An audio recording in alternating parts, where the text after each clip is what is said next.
한국직업방송과 연합뉴스TV가 함께 만드는 취업 전문 뉴스 투데이 고용플러스입니다. 조선업과 해운업의 구조조정 소식 연일 전해드리고 있습니다.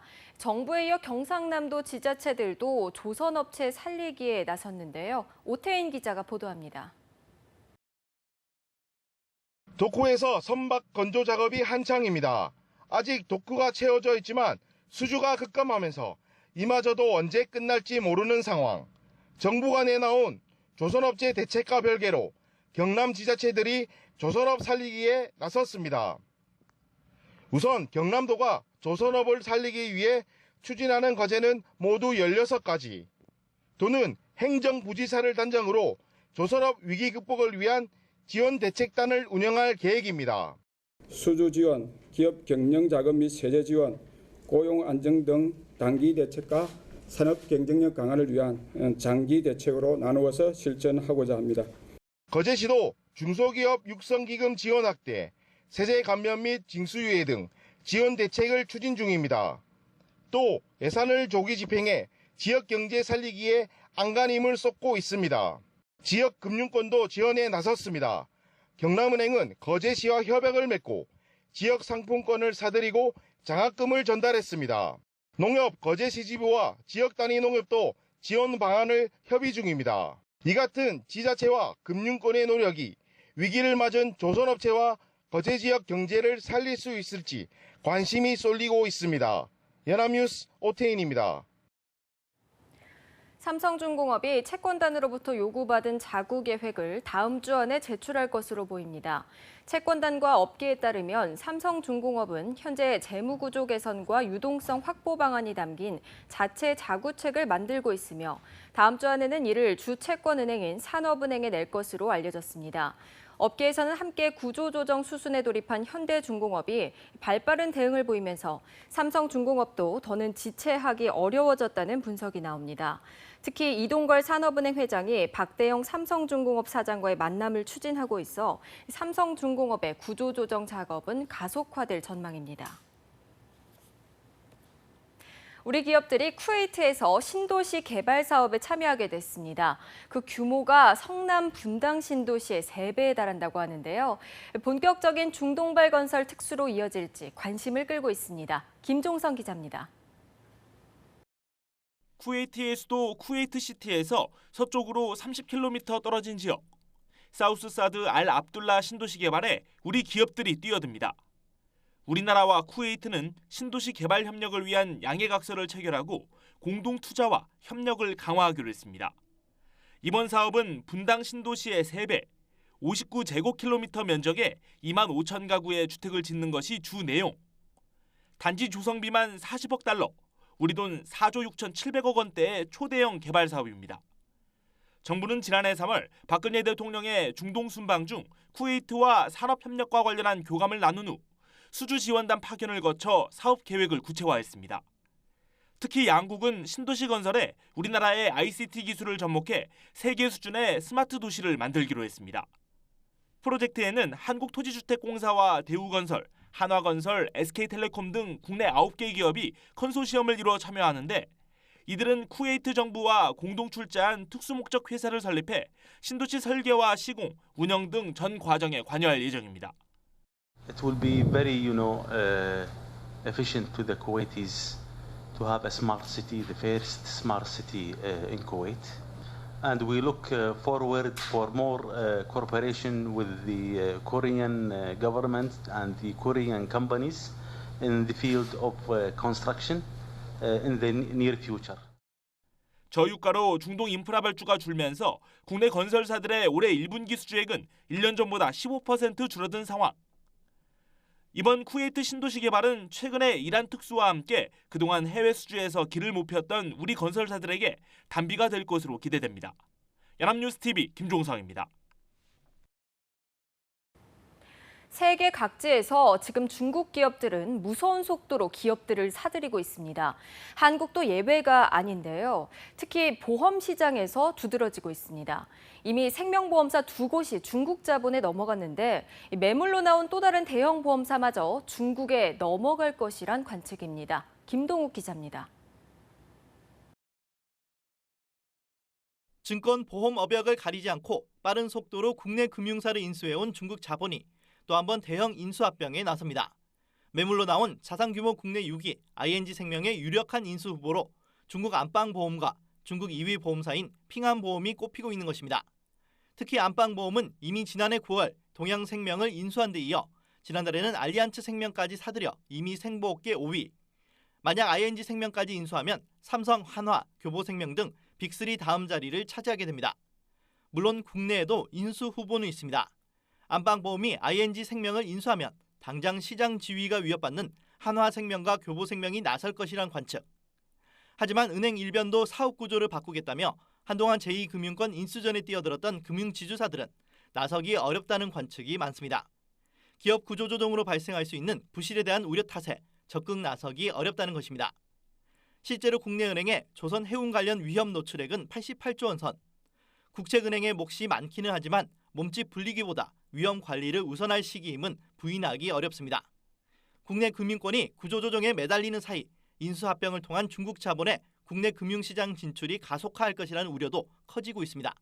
연합뉴스TV 김동욱입니다. 서울에서만 10,000채, 전국적으로는 100만 채가 빈집으로 방치되고 있다고 합니다. 경기 침체로 재개발 사업이 중단되면서 도심 한복판까지 빈집이 늘고 있습니다.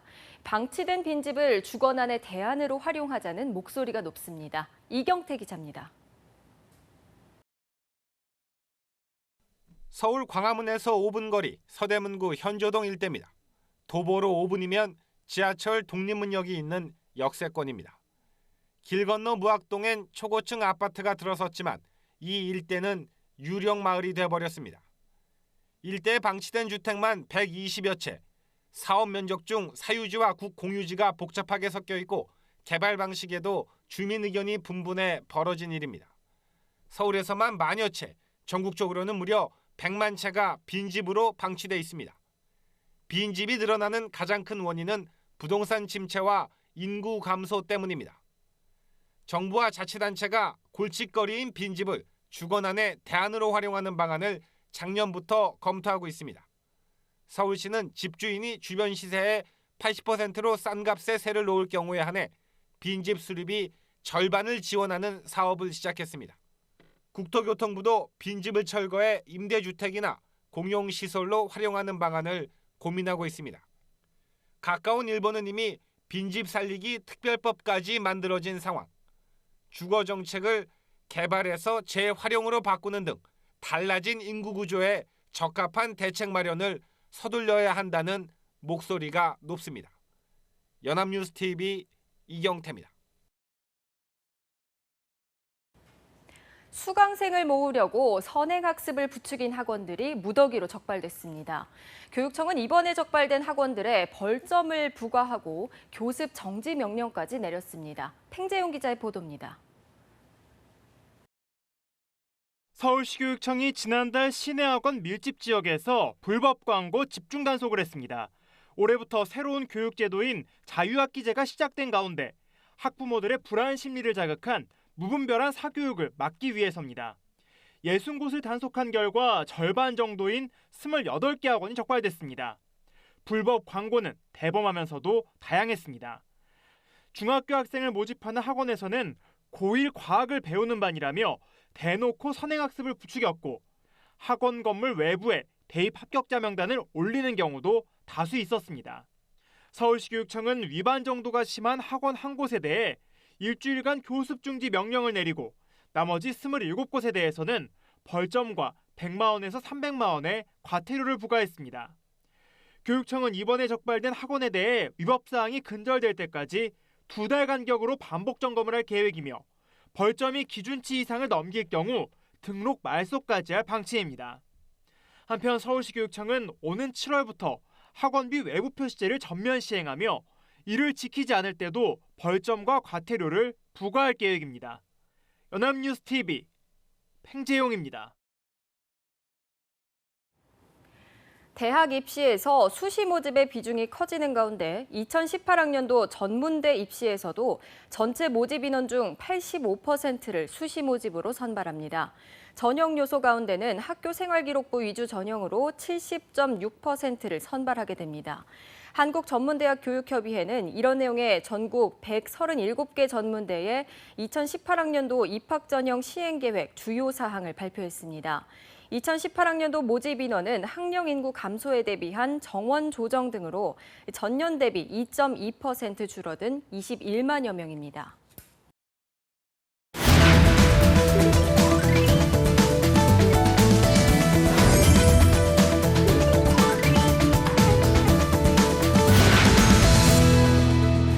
화제가 되고 있는 소식을 키워드로 알아보는 핫키워드 시간입니다. 강설희 아나운서와 함께합니다. 안녕하세요. 네, 안녕하세요. 핫키워드 시간입니다.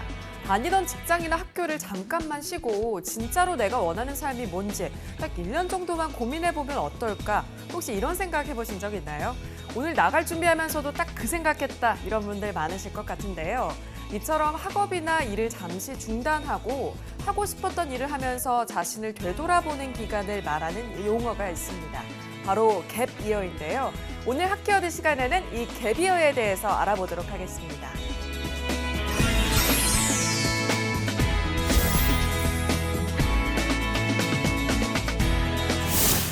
네, 그러고 보니까 최근 20, 30대 젊은 층 사이에서 진정한 나를 찾기 위한 갭이어를 보내는 사람들이 늘고 있다. 이런 소식 접해본 것 같기도 한데요. 이 갭이어가 원래는 영국에서 시작됐다고 하죠? 네, 그렇습니다. 갭이어는 영국에서 생겨난 말입니다.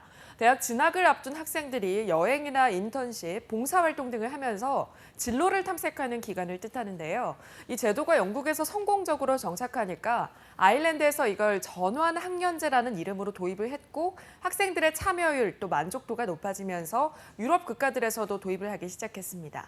우리나라의 경우 2011년 한국 갭이어가 설립돼서 관련 프로그램들을 통해서 학생들의 갭이어 체험을 지원하고 있는데요. 그렇지만 용어만 놓고 본다면 우리나라에서는 사회 초년생들이 퇴사 후에 자아 발견을 하기 위해서 잠시 쉬는 기간을 가리키는 말로 쓰이고 있습니다. 네, 아무래도 우리나라의 경우에는 이 경쟁 중심의 문화 속에서 공부를 하고 일을 하면서 열심히 앞만 보고 달려온 사람들이 많았죠. 그렇다 보니까 이 갭이어의 필요성을 느끼는 사람들이 많은 것 같은데요. 일단 그러면 외국의 사례 먼저 살펴보겠습니다. 들어보니까 외국에서는 이 갭이어가 활발하게 운영되는 것 같은데 실제 참여한 사람들의 만족도는 어떤 편인가요? 네, 미국과 캐나다에서는 우수한 학생들의 대학 중도 포기에 대한 대책으로 이 갭이어가 도입이 됐습니다. 실제로 이 프로그램에 참여한 학생들의 중도 포기율이 매우 적었다고 합니다. 그래서 대학 입학 전에 갭이어 제도를 권장하거나 조건부 입학 제도로 운영하고 있다고 합니다. 미국 갭이어 프로그램 운영기관 조사 자료에 따르면요. 참가 학생의 대다수가 진로 결정에 큰 도움이 된다. 또 일자리를 구할 때 직접적인 영향을 미친다고 말했다고 합니다.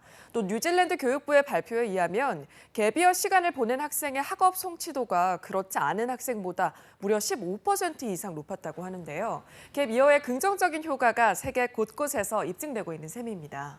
네, 아무래도 시간에 쫓기지 않으면서 내가 진정으로 원하는 게 뭔지 조금 더 여유롭게 찾는다면 진로를 정하거나 직장을 구하기가 조금 더 순조로워질 것 같은데요.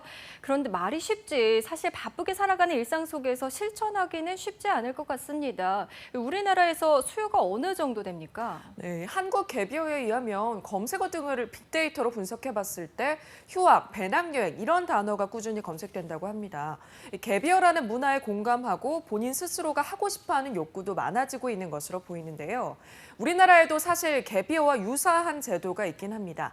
자유학기제라는 제도가 있는데요. 자유학기제는 올해부터 시작한 제도인데요. 중학교 교과 과정 중에 한 학기 동안 중간고사라든지 시험을 치르지 않고 체험활동을 하면서 꿈을 찾는 시간을 갖는 겁니다. 교과 간 융합 수업, 프로젝트 수업, 실험, 실습 등 학생 중심의 수업을 진행해서 학생들이 주도권을 가지고 적극적으로 참여할 수 있도록 하고 있습니다. 네, 정해진 정답을 강조하는 교육에 벗어나서 함께 고민하고 문제를 해결해 나가면서 나의 관심사에 대한 고민도 해보는 그런 시간이 될 것 같은데요. 올해부터 시작했다고 하니까 아직은 자리를 잡는 과정인 것 같아요. 어떻습니까? 네, 그렇습니다. 아쉬운 점이 자유학기제 시행 취지가 무색하게 자유학기제 대비반이라든지 이 선행학습이라든지 보충학습을 부추기는 사교육이 급증하고 있다고 합니다. 또 진로를 진지하게 고민하고 가치관을 결정하기에는 중학생이라는 나이가 다소 어리다는 판단도 있는 편이고요. 네, 그렇군요. 그러다 보니까 이 갭이어가 우리나라에서는 직장인들이 퇴사를 하고 꿈을 찾는 시간으로 변형이 된 것 같은데요. 특히 직장 초년생 가운데 이런 갭이어족이 늘고 있다고요? 네, 그렇습니다. 힘들게 입사했지만 뒤늦게 자신의 적성에 대해서 생각해보는 사람들이 많아진다는 건데요. 이 직장을 그만두고 원하는 일을 찾는 시간을 보내는 사람들이 점점 증가하고 있습니다.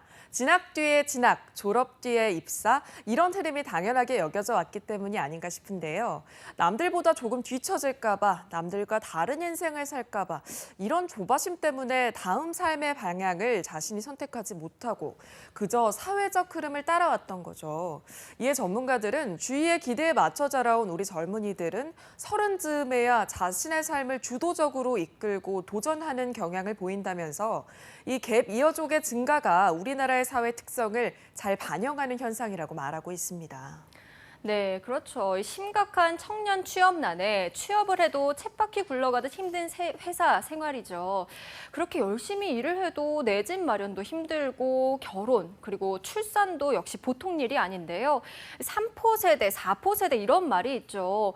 여기에 N포 세대란 말까지 나오고 있는 상황에서 나를 위한 시간, 이 갭이어를 갖는 게 혹시 사치는 아닌가 이런 우려도 있는 것 같습니다. 네, 맞습니다. 이 현실을 생각한다면 갭이어는 사치라고 생각할 수도 있겠죠.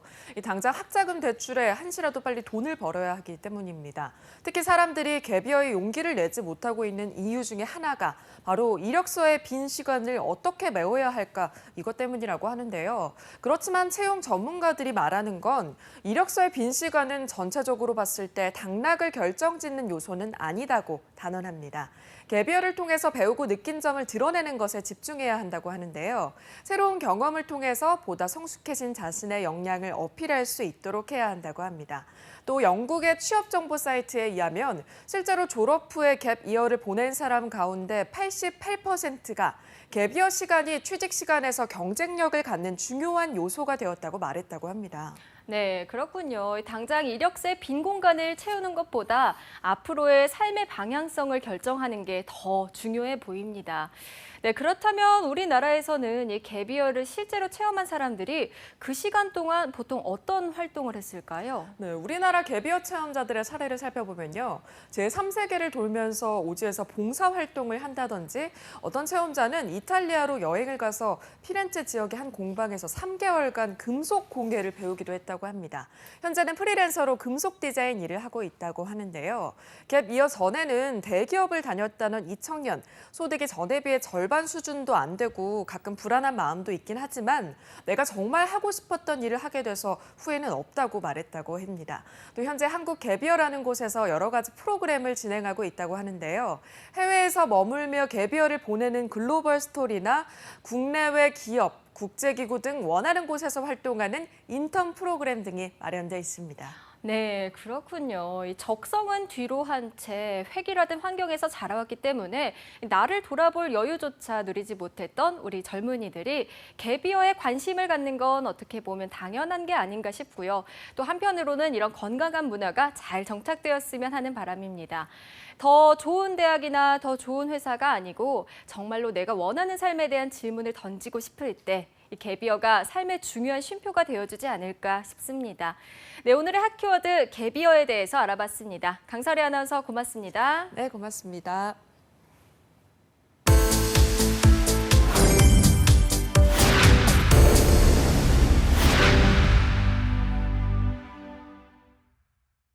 이어서 간추린 뉴스 전해드립니다. 광주 북부경찰서는 아파트에 침입해 금품을 훔치려다 미수에 그친 혐의로 32살 정모 씨를 불구속 입건했습니다. 정 씨는 지난 2일 오전 9시쯤 광주시 북구 문흥동의 아파트 2층에 침입해 금품을 훔치려다 거주자에게 발각돼 도주하는 등 모두 4차례에 걸쳐 절도범행을 시도한 혐의를 받고 있습니다. 정 씨는 돌진한 어린 자식과 만삭의 아내가 있는데 최근 직장에서 해고를 당해 생활비를 마련하려고 그랬다고 밝혔습니다.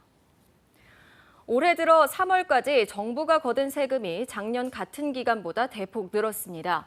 기획재정부에 따르면 올해 1분기 국세 수입은 64조 원으로 지난해 같은 기간보다 13조 8천억 원 증가했고 국세 세입 예산 대비 세수 실적을 나타내는 세수 진도율도 28.7%로 5.4%포인트 상승했습니다. 세목별로는 근로자 명목 임금 상승과 부동산 경기 호조로 소득세가 3조 6천억 원 늘었고 부가세가 4조 5천억 원, 법인세가 3조 원 늘었습니다. 하지만 경기 부양을 위한 연초 재정 지출 확대로 사회보장성 기금을 뺀 관리재정 수지는 이 기간 23조 4천억 원 적자를 기록했습니다. 미국에서 지난달 늘어난 새 일자리 수가 최근 7개월간 가장 적게 증가하면서 경기 회복 가능성이 줄어들면 물론 앞으로 기준금리 인상이 쉽지 않으리란 전망이 나옵니다. 미 노동부는 지난 4월 비농업 부분 신규 고용 증가량이 16만 개로 지난해 9월 이후 최저치라고 밝혔습니다.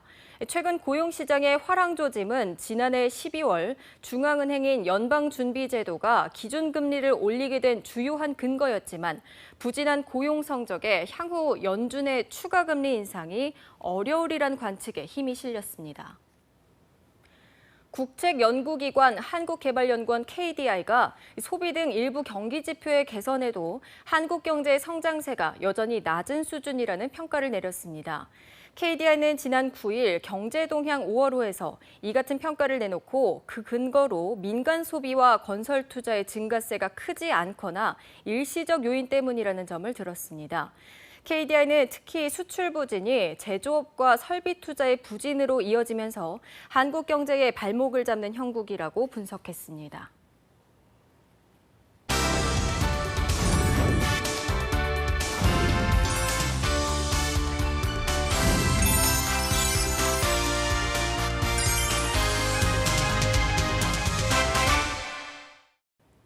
투데이 고용 플러스 오늘 준비한 소식 여기까지입니다. 함께해 주신 여러분 고맙습니다.